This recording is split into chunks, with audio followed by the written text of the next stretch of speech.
मैं राज्य सरकार की ओर से इस बात के लिए आश्वस्त करता हूं, आपका बेहतरीन इंफ्रास्ट्रक्चर हमें इस बात के लिए आश्वस्त करता है कि न्याय की गति इतनी ही तेजी से बढ़कर के प्रगति को एक नया आयाम देगी। और यह उस बात का उदाहरण भी है, क्योंकि हमारे लिए बहुत कठिन होता, अत्यंत चुनौतीपूर्ण होता। प्रयागराज में महाकुंभ का आयोजन सफलतापूर्वक हुआ। 66 करोड़ से अधिक देश और विदेश से आने वाला श्रद्धालु जो भी आया अभिभूत होकर के गया, लेकिन इसमें बड़ी भूमिका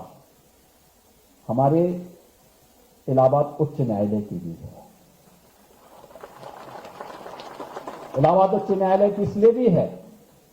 कि अगर हमारे किसी कार्य को एक बार स्टे कर देते तो कुंभ के पहले तो नहीं पूरा हो पाता,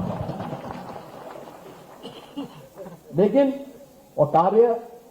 उन्होंने स्वयं अपने स्तर पर लग करके उस कार्यक्रम को आगे बढ़ाया और पूरा आयोजन कुशलतापूर्वक संपन्न हुआ और प्रयागराज को एक पहचान मिली।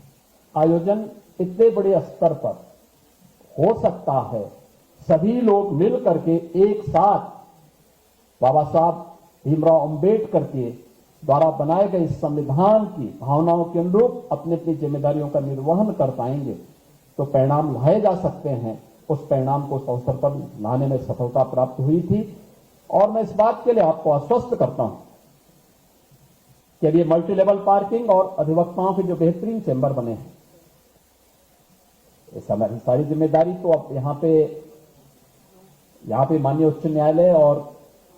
यहां के जितने भी एसोसिएशन है सब मिलकर के करेंगे। लेकिन इसका एक्सटेंशन जो होगा, उस एक्सटेंशन के लिए जो भी धनराशि लगेगी उसके लिए भी हम धनराशि बहुत शीघ्र उपलब्ध करवाने जा रहे हैं, जिससे न्याय की इस भूमि में, ज्ञान की इस भूमि में और धर्म की इस धारा में हम और भी बेहतर कर पाएंगे, जिससे उत्तर प्रदेश के वादकारी को